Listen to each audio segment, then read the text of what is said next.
नमस्कार, स्वागत है आप सभी का। मैं हूं आपके साथ कुमार कुणाल धीरज। आप देख रहे हैं पक्ष विपक्ष। आज हम चर्चा करेंगे कांग्रेस में लंगड़े घोड़े की पॉलिटिक्स की। जी हाँ, उत्तराखंड में, खासकर उत्तराखंड कांग्रेस की हम बात कर रहे हैं, तो वहाँ की पॉलिटिक्स में इन दिनों लंगड़े घोड़े को लेकर सियासत शुरू हो गई है। राहुल गांधी ने मध्य प्रदेश में लंगड़े घोड़े का जिक्र क्या किया, कांग्रेस के अंदर लंगड़े घोड़े की तलाश शुरू हो गई है। दिल्ली में हाईकमान ने पार्टी नेताओं को बयानबाजी और अंदरूनी लड़ाई से बचने की सलाह दी है, लेकिन उत्तराखंड आते ही कांग्रेस के अंदर बयानबाजी शुरू हो गई। पहले हरक सिंह रावत ने हरीश रावत को 2022 की चुनाव की हार की वजह बताई। हरक सिंह का कहना था कि हरीश रावत की जिद की वजह से कई सीटें हारे, खासकर 3 सीटें। 2 सीटों से हरीश रावत खुद चुनाव हार, तीसरी सीट पर प्रत्याशी बदलवाया गया। हरक सिंह ने कहा कि हरीश रावत की वजह से कांग्रेस कई सीटें हार गई। हरीश रावत ने भी हरक सिंह पर जवाबी हमला बोला। पूर्व मुख्यमंत्री और कांग्रेस पार्टी के नेता हरीश रावत ने कहा था कि पार्टी को 2027 की तैयारी करते हुए ऐसे चेहरे को आगे करना चाहिए जो जनता के बीच लोकप्रिय हो। बता दें कि हरीश रावत ने पहले ही 2027 का विधानसभा चुनाव लड़ने से इनकार कर दिया है। इसके बाद से कांग्रेस के अंदर और उसके अंदर खाने में कई नए समीकरण बन रहे हैं। अब इस मामले में धारचूला से कांग्रेस विधायक हरीश धामी सामने आए हैं। हरीश धामी ने हरक सिंह रावत को कांग्रेस का लंगड़ा घोड़ा बताया है। उन्होंने कहा कि हरक सिंह रावत जैसे नेता ही लंगड़े घोड़े हैं, क्योंकि जब पार्टी के लिए दौड़ने की ज़रूरत थी तब लंगड़ापन दिखाकर बीजेपी में चले गए। हरीश धामी ने यह भी कहा कि जो लोग ये कहते हैं कि हरीश रावत की वजह से 22 का चुनाव हारे, ये उनकी गलतफहमी है और हरक रावत की वजह से कांग्रेस कमज़ोर हो रही है। और आज जहां भी उत्तराखंड में कांग्रेस है वो हरीश रावत की बदौलत है। कांग्रेस संगठन के उपाध्यक्ष सूर्यकांत धस्माना ने कहा कि कांग्रेस पार्टी जनता की वजह से है और कौन अच्छा है, कौन काम का है, यह देखना हाईकमान का काम है, इसलिए नेताओं को ऐसे बयान देने से बचना चाहिए। कांग्रेस की लंगड़े घोड़े की राजनीति में अब बीजेपी भी चुटकी ले रही है। बीजेपी प्रदेश अध्यक्ष महेंद्र भट्ट ने कहा कि कांग्रेस में अभी कई लंगड़े घोड़ों का पता चलेगा और 2027 चुनाव से पहले कांग्रेस में विवाद बढ़ेगा और तीसरी बार उत्तराखंड में बीजेपी की सरकार बनेगी। तो यह कांग्रेस की लंगड़ा घोड़ा पॉलिटिक्स है जिसके बारे में हमने आपको बताया है। और सियासत खूब तेज़ भी है, उत्तराखंड में तो कुछ ज़्यादा ही तेज़ है। लेकिन कांग्रेस में लंगड़ा घोड़ा कौन है, ये एक व्यक्ति दूसरे व्यक्ति को बता रहा है।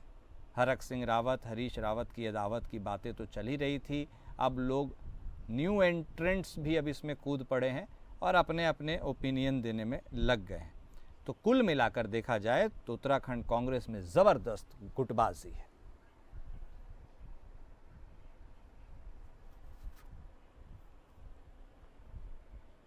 चलिए चर्चा की शुरुआत करते हैं। हमारे साथ हमारे खास मेहमान जुड़ चुके हैं। हमारे साथ भारतीय जनता पार्टी के तरफ से बतौर प्रवक्ता हनी पाठक जी जुड़ गए हैं। हमारे साथ कांग्रेस पार्टी के तरफ से भी बतौर प्रवक्ता प्रमोद कपरवान साहब जुड़ चुके हैं। आप दोनों खास मेहमान का स्वागत है। कांग्रेस में तो जो हो रहा है सो हो रहा है, उसको तो लोग देख समझ ही रहे हैं। हनी जी, शुरुआत आपके साथ करेंगे। इस पूरे पिक्चर को, यानी कांग्रेस की पॉलिटिक्स की पिक्चर को आप बाहर से बैठ करके उनके विरोधी होते हुए कैसे देख रहे हैं? इस पिक्चर को देखने में मजा आ रहा है कि नहीं? देखिए, मजा आना मजा ना आना वाली बात अलग है। कांग्रेस के लिए तो अपने ही काफी है।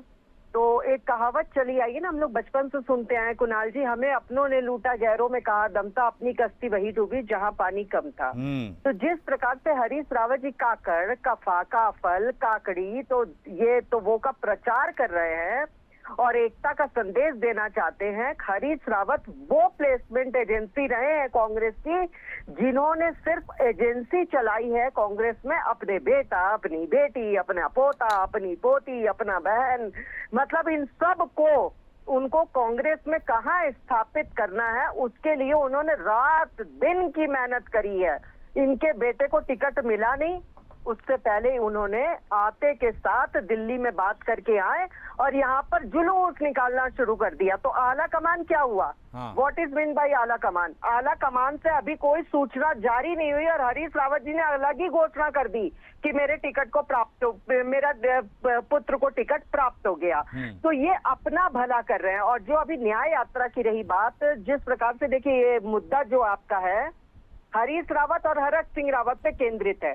तो जो जो कार्य हरीश रावत जी ने किए हैं उनकी ही मैं इस समय बात करूंगी।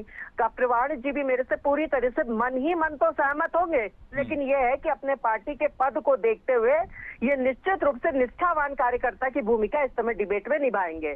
मैं ये जानती हूँ बहुत अच्छे से कि कपरवाण जी बहुत पुराने व्यक्ति हैं, सज्जन व्यक्ति हैं, कांग्रेस के अच्छे व्यक्ति हैं कांग्रेस के।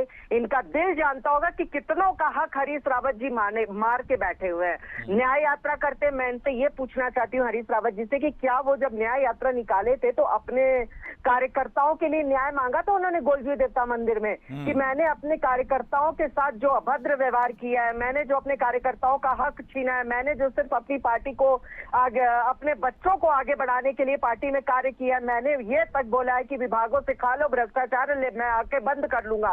तो इन सब चीजों का न्याय कौन मांगेगा? गोलजू महाराज में, हमारे उत्तराखंड देवभूमि में गोलजू महाराज इसलिए जाने जाते हैं कि वो न्याय के देवता हैं। तो हनी जी, आपके सारे तीर जो हैं वो केवल हरीश रावत की तरफ ही जा रहे हैं, हरक सिंह रावत के ऊपर नहीं भी आ रही हूँ मैं।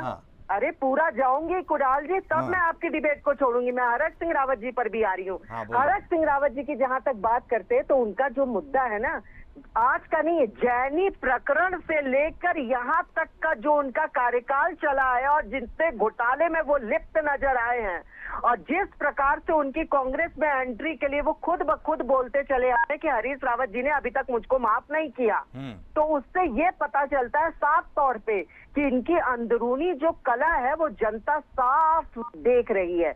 दूसरी बात कुणाल जी, देखिए जनता ये चाहती है कि मैं आपकी जनता अगर हूँ, आप हमारे विधायक हैं, तो मैं ये चाहूंगी कि हम अपने अंदर कला की चीजों को लेके बार बार विधायक के पास ना जाए, हम विधायक के पास जाएं अपनी सड़कों के निर्माण के लिए, पानी की व्यवस्था के लिए और लोगों की व्यवस्था के लिए। लेकिन जनता देख रही है कि ये तो अपनी ही समस्याओं का निराकरण नहीं कर पा रहे हैं, ये अपनों की सिर पे लाठियां भाजने से बाज नहीं आ पा रहे हैं, तो ये हमारी समस्याओं का निराकरण कैसे करेंगे? तो ये सारी चीज देवतुल्य जनता देख रही है। तभी उत्तराखंड में ट्रिपल इंजन सरकार है। ये लोग हंसी उड़ाते थे हम लोगों पर कि डबल इंजन की बात करते हैं, अब तो हम ट्रिपल इंजन की बात करते हैं। नगर निकाय, लोकसभा, विधानसभा, सभी में हमारी सरकार है और जिस हिसाब से देवतुल्य जनता हमें अपना समर्थन दे रही है, हम उनके बहुत बहुत आभारी हैं कि वो हमारे किए गए सभी कानून को, सभी चीजों को, सभी उनकी जो दुख और दर्द है उन सब चीजों का निपटारा कर रहे हैं। तो हम गौरवान्वित महसूस करते हैं कि जनता हमें इतना ज्यादा अपना समर्थन दे रही है। ठीक है हनी जी। प्रमोद साहब, अब बारी आपकी है। अब देखिए, एक तो उत्तराखंड में वैसे भी कांग्रेस के लिए बहुत चुनौती है क्योंकि 2 बार से वहाँ बीजेपी की सरकार है। ऐसे में थर्ड वाली पारी को भी अब लगता है फ्री में बांटने के लिए आप लोग तैयार हैं, क्योंकि आपके अंदर ही इतनी खींचतान है कि आखिर ये पूरा मामला तो भारतीय जनता पार्टी के फेवर में ही जा रहा है। आप लोग तो बैठे बैठाए नुकसान कर रहे हैं। देखिए कुणाल जी, मैं आपको बहुत विनम्रता के साथ में मैं ये बताना चाहता हूँ, बोलिए, कि कांग्रेस लोकतांत्रिक पार्टी है, किसी एक की प्राइवेट लिमिटेड कंपनी नहीं है। कांग्रेस बहुत लोगों के, बहुत जो प्रभावशाली, जो बहुत लोगों ने, जिन्होंने देश के लिए बहुत कुछ करने का काम किया, उन बहुत विद्वान लोगों की, पढ़े लिखे लोगों की एक अच्छी पार्टी है। और कांग्रेस में ये कांग्रेस की खासियत है कि कांग्रेस में बोलने की आजादी है, कांग्रेस में बोलने की आजादी है। अब आप उत्तराखंड की बात करेंगे तो मैं आपसे कहना चाहता हूं कि लगातार 2 कार्यकाल भारतीय जनता पार्टी के इस प्रदेश के अंदर दूसरा कार्यकाल ये है।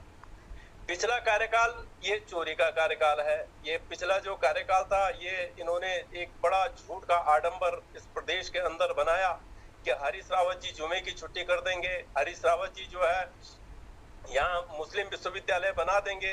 अब चूंकि उत्तराखंड के लोग सीधे साधे लोग हैं, आध्यात्मिक लोग हैं, तो इनकी बरगलाने वाली बातों में वो आकर के हमारी आई हुई सरकार को ये सरकार इनकी चोरी की सरकार। अब मैं आपसे ये कहना चाहता हूं कि अगर प्रदेश के अंदर अगर हमारे राष्ट्रीय स्तर के नेताओं ने अगर ये कहा है कि कांग्रेस में कौन लोग अब जो है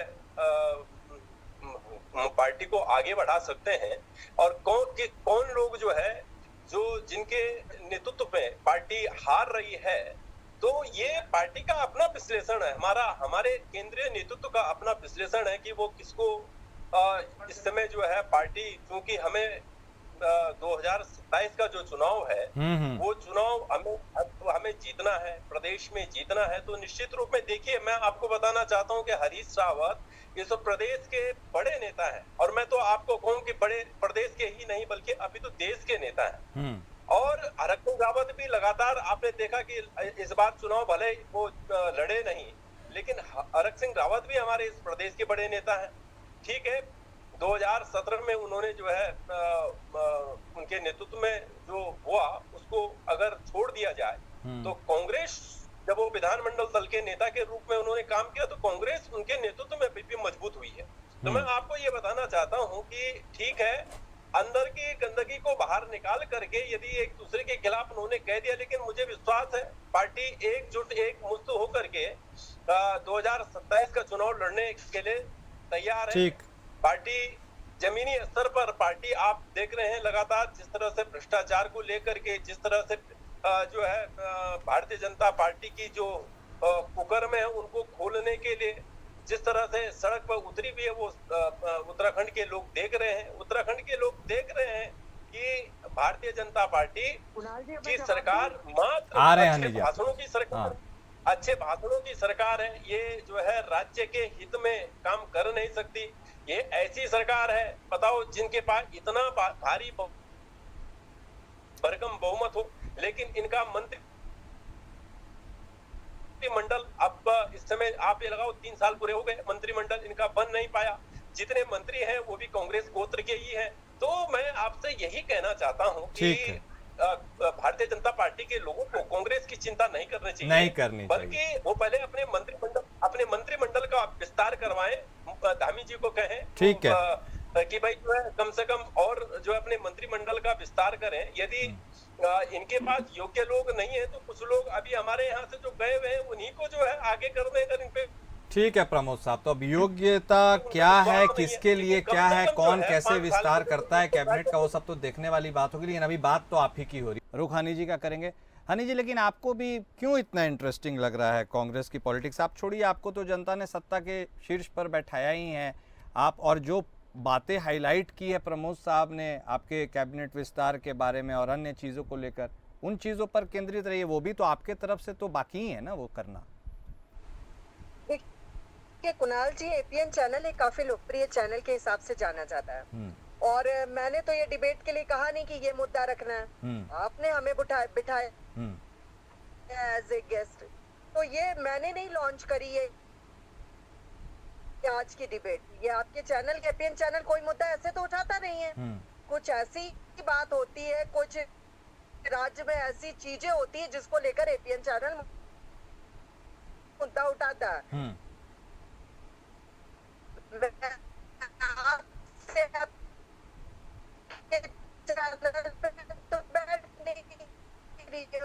हनी जी आपकी आवाज में कुछ प्रॉब्लम हो रही है, एक बार नेटवर्क देखने की कोशिश करते हैं, प्रॉपर कनेक्ट नहीं हो पा रहा है। एक मिनट तब तक हम चीजों को देखवाते हैं।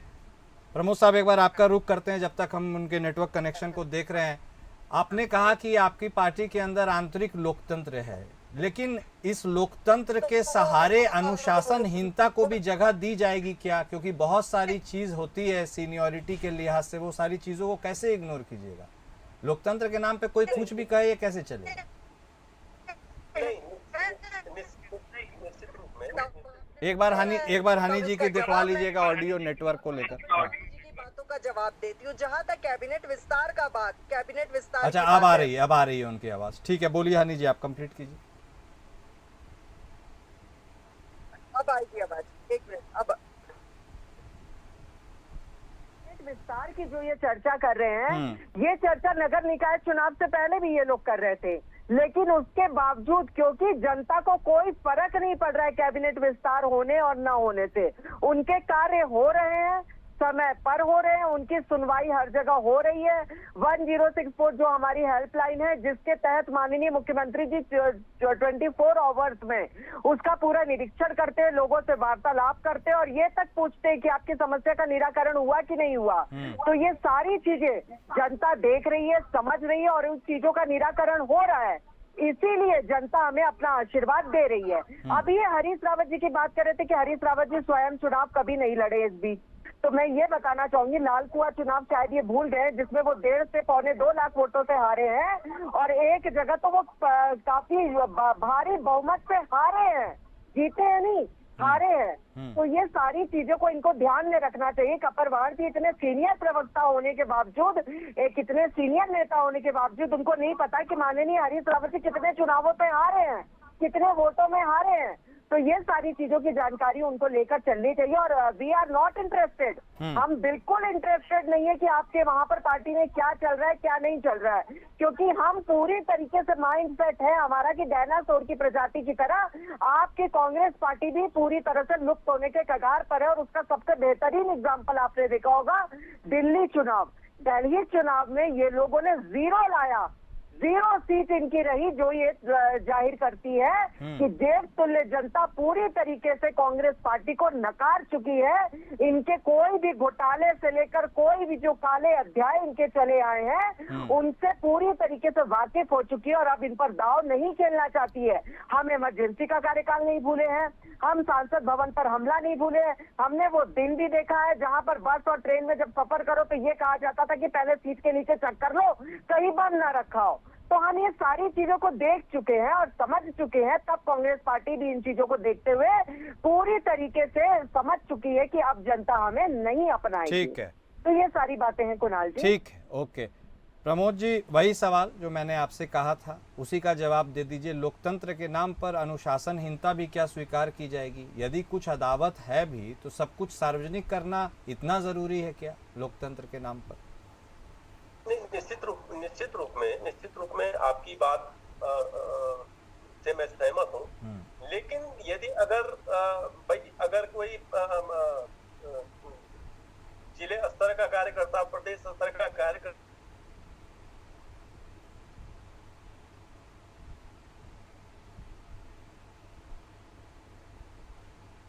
जो सार्वजनिक कर रहे हैं तो उसपे मुझे लगता है कि यह देना ज्यादा उचित नहीं है।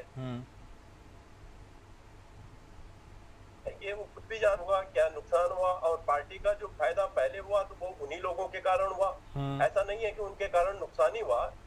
जब वो बड़े नेता है, निश्चित रूप में वो अभी जब 2027 का चुनाव होगा सब लोग आपस में अपने गिलवे शिकवे जो है उनको समाप्त करके और इस प्रदेश की सेवा के लिए, इस प्रदेश की समस्याओं के निराकरण के लिए, इस प्रदेश के अंदर इस समय भारतीय जनता पार्टी तो खुद ही एक बड़ी समस्या बनी हुई है। आप देख रहे हैं कि जिस तरह से कृषि मंत्री जी पर जो है हाईकोर्ट को जो है आय से अधिक संपत्ति के मामले में पूर्वाध हुए अभी कितना समय हो गया और 5 हेलीकॉप्टर दुर्घटनाएं अभी आपने परसों देखा। तो जिस तरह से देखिए सड़क से लेके आसमान से लेके जिस तरह से उत्तराखंड में जो निराशा छाई हुई है, जिस तरह से उत्तराखंड में भारतीय जनता पार्टी की जो कार्यशैली है, हमारी बहन मनी पाठक कह रही थी कि क्या कहते हैं मंत्री परिषद का गठन करने से कोई बहुत बड़ा फायदा नहीं है। तो सारे काम हो रहे हैं तो मुख्यमंत्री जी शक्तिमान है नहीं, जो किसी को छुएंगे सारे काम हो जाएंगे। आखिर 6 मंत्रियों की अभी जो खाली है और उनका जो काम होना है वो निश्चित रूप में जो है पेंडिंग होगा ही, इसमें कोई बुराई नहीं है। पर लेकिन ठीक है, आप जो है अपनी उपलब्धियां बताने के बजाय आप कांग्रेस की कमजोरियों को उजागर करते हैं। अरे कांग्रेस ने अगर गलतियां नहीं की होती तो मैं आपके चैनल के माध्यम से बताना चाहता हूँ, अगर कांग्रेस ने गलती नहीं की होती तो हम इस समय सरकार में होते, हम विपक्ष में होते नहीं।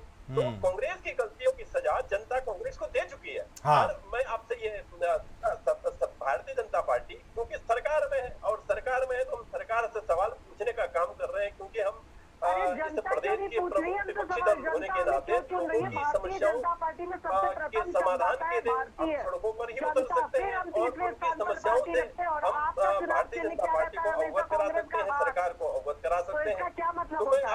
कहना चाहता हूँ आप कि ये बताइए, सरकार हाथ से हर थप्पड़ मोर्चे भी पर मारे विफल जाते है हैं, हाथ और से निश्चित भ्रष्टाचार रूप भी में होता है। 2027 का जो चुनाव होगा वो कांग्रेस के लीडर जो है एकजुट होंगे, एक ठीक मुद्दू है। होंगे और मुंगेरी कांग्रेस राय के हसीन सपने मजबूती मनोज के जी। साथ चुनाव लड़ेगी और उत्तराखंड की सेवा करने का कांग्रेस को फिर अवसर मिलेगा। चलिए ठीक है, जनता किसके आश्वासन को मुंगेरी लाल के स्वीकार हसीन सपने करेगी ये कुणाल तो जी। वक्त तय करेगा, लेकिन जिस तरह से चीज़ें आगे बढ़ रही हैं ऐसे में कांग्रेस को एक बार अपने भीतर झांकने और अवलोकन करने की भी ज़रूरत है। बहुत शुक्रिया आप दोनों खास मेहमान का इस चर्चा में शामिल होने के लिए।